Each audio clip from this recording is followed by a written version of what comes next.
Hi everyone, I am Dr. Michelle Turner from It's Our Time Now. Today I want to share with you an experience that I had that I believe this will help you during your month of transformation.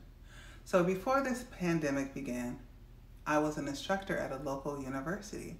I would drive 3 hours round trip to work Monday through Thursday. Well, driving to work one day, as I looked ahead down the highway, I saw what appeared to be very ominous looking clouds. I became concerned about the weather ahead because I didn't have a raincoat or an umbrella with me. I started praying that I would make it to the campus before it started pouring. Now, even though the sun was shining where I was, I stayed focused on the clouds ahead and what I thought would be a rain-soaked day.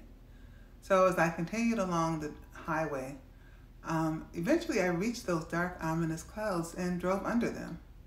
I found that the clouds were dark, but they held no threat.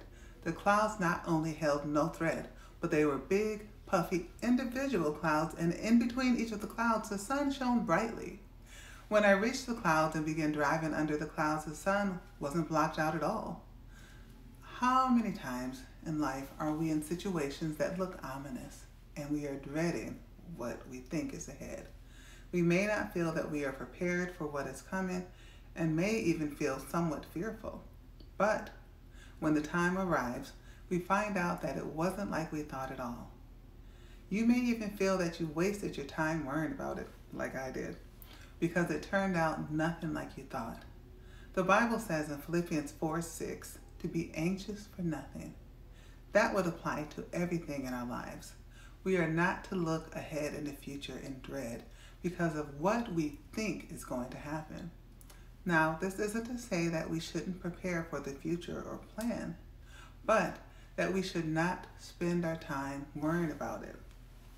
Just like the ominous looking clouds that looked like they were going to cause a serious problem, but they didn't. That is the way that many things that we worry about are.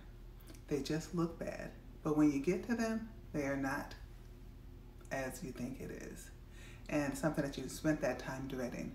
So have you ever looked forward with dread to an event and found out that it wasn't like you thought?